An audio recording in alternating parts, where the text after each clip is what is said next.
जी जी जी जी, इसी से अंदाजा चलेगा कि कितनी तन्हाई के बाद आया। जी जी, हम तो मशरूफ थे अपनी तन्हाइयों में, मुद्दतों बाद किसी ने पुकारा है, एक पल ठहर कर सोचने लगे क्या ये नाम हमारा है। उपस्थित बुद्धिजीवी और गणमान्य लोगों, घटना चक्र परिवार से संबंधित सभी महानुभाव, आप सबका सादर अभिनंदन। मैं राजकुमार दीक्षित 31 वर्षों के अनुभव के साथ एक 16 वर्षीय युवक आपके सामने। जी, प्रतियोगिता के क्षेत्र में आने के समय बंधु सबसे बड़ी घटना जो हुई कि घटना चक्र से मैं रूबरू हुआ। शुरुआत से ही मेरा कभी भी प्रतियोगिता से कोई पाला नहीं पड़ा था, क्योंकि 89 में मैं हाई स्कूल पास करने के बाद से ही मुंबई चला गया था। तो वहाँ मैं उसी दौड़ में शामिल था कि 2-4 ट्यूशन और कहीं से कर लूँ और कुछ ज़्यादा कमा लूँ, और केवल इतने तक ही सोच थी मेरी। तो आर्मी पब्लिक स्कूल में मैं बाद में टीजीटी साइंस के पद पर नियुक्त हुआ, और वहाँ लगभग 5 साल की सेवा देने के बाद यूपी आने की कसक तो मन में रहती ही थी कि कोई मौका मिले तो मैं भी चलूँ अपने गांव। और ये प्राथमिक शिक्षक की भर्ती निकली जो 72,000 शिक्षकों की थी 2011 में, और अपने ही अंदाज में लगभग एक पंचवर्षीय योजना में वो भर्ती संपन्न हुई।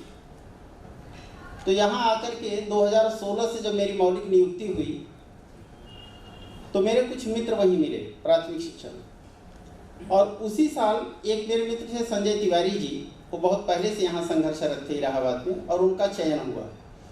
तो चूँकि ट्रेनिंग के दौरान इधर वाद विवाद वगैरह में देखने के बाद उन्होंने कहा कि यार अगर आप ट्राई करो तो ज़रूर इसमें कुछ मौका मिल सकता है। मैंने कहा यार उम्र तो निकल गई, अब 43 वर्ष की उम्र में मैं शुरुआत कैसे करूं। तो लेकिन मैंने कहा मेरे पास खोने के लिए है ही क्या, तो चलो प्रयास करता हूँ, कुछ नहीं तो इसी बहाने थोड़ा सीख ही जाऊँगा। तो 2016 और 17 दोनों बार मैं एकदम नज़दीक पहुँच करके प्री क्वालिफाई होने से रह गया।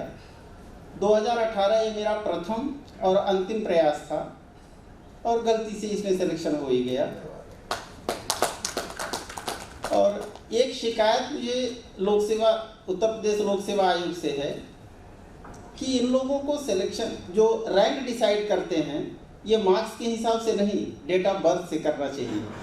अगर ऐसा होता तो शायद मैं फर्स्ट रैंक होल्डर होता।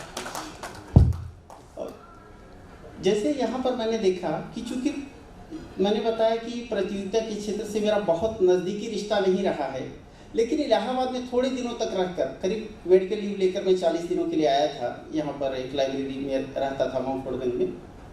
तो वहाँ मैंने देखा कि कितना संघर्ष लोग कर रहे हैं, लेकिन कैसे कैसे टूट जाते हैं। मुझे ऐसा लगता है कि ज़िंदगी में कोई पद ये सबसे अहम नहीं होता, और मेरा एक दृढ़ विश्वास है, कहते हैं कि सफलता के लिए तो संघर्ष कर रहे हैं, सभी कर रहे हैं, मैं भी कर रहा हूँ, लेकिन ये मैं मानता हूँ कि success is a journey not a destination. क्योंकि किसी चीज़ को पा लेने यही मतलब हमारी ज़िंदगी का सबसे अहम मुद्दा नहीं होता, वो पाने के बाद भी तो हमें ज़िंदगी अपनी उसी ढंग से चलानी है। तो हम एसडीएम या डिप्टी एसपी या किसी अन्य पद पर सेलेक्ट हो जाएं, ये सबसे अहम नहीं होता। बेशक इसकी अहमियत कम नहीं है, लेकिन कभी कभी बहुत दुख होता है कि हमारे ही छोटे भाई बहन या जो इस कदर टूट जाते हैं, वो अपनी ज़िंदगी से ज़्यादा अहमियत इस सफलता को दे देते हैं। तो मैं सिर्फ उन्हें ये संदेश देना चाहूँगा कि बेशक आप ज़िंदगी में किसी भी मुकाम पर पहुँच जाइए, जो कुछ चाहे हासिल कर लीजिए, लेकिन अपने अंदर का इंसान जिंदा रखिए। जो हमारे चयनित भाई बहन हैं ये भी बहुत कुछ जाएंगे, अभी तो उम्र इनकी शुरू हो रही है और शायद बहुत बुलंदी पर जाएंगे। तो मैं इनसे यही गुजारिश करूँगा कि इंसानियत को बचाए रखें। और रही बात मेरी, मैं एसडीएम या डिप्टी एसपी तो नहीं बना, लेकिन मेरे अंदर तो वो मानता है कि मैं इनकी कतार खड़ी कर दूं, ऐसी जगह पर पहुंचाऊं। तो लालू जी के भाषण का एक लाइन मुझे बहुत पुराना याद आता है, कब का है वो तो नहीं ध्यान है, कि हम किंग नहीं किंग मेकर हूँ। तो कम से कम मैं किंग मेकर की भूमिका में तो आ ही गया हूँ। और अगर ऑनलाइन मेरे कोई भाई बहन देखेंगे तो उनके लिए मैं यही कहना चाहूँगा कि मंजिल उन्हीं को मिलती है जिनके सपनों में जान होती है, सिर्फ पंख से कुछ नहीं होता, हौसलों से ऊंची उड़ान होती है। और ये डगर तो प्रतियोगिता की इतनी कठिन है ही कि जो कहीं अपना हौसला खो दिए तो शायद रास्ते में ही रुक जाते हैं और कहीं पहुंचने से पहले उनकी भावनाएं या जो उम्मीदें हैं वो तो अपना दम तोड़ देती हैं। संघर्ष जितना कठिन होता है, जीत भी उतनी शानदार होती है, ये हम सभी जानते हैं। मेरे दोस्तों को मैं ये संदेश देना चाहूँगा कि तलाशे यार में जो ठोकरें खाया नहीं करते, कभी वो मंजिल मकसूद को पाया नहीं करते। तो कठिन संघर्ष से उन्हें हारने की ज़रूरत नहीं है, कामयाबी ज़रूर उनके कदम चूमेगी। और जैसा मैं बहुत ज़्यादा वक्त तो पहले था, ये अलग बात है, लेकिन अपने लिए नहीं पढ़ता था, दूसरों को पढ़ाने के लिए कुछ न कुछ पढ़ा करता था। और घटना चक्र से मेरे लिए समझिए मेरी बाइबल, कुरान और गीता सब कुछ हो गई, क्योंकि मैं बहुत ज़्यादा नहीं पढ़ पाया।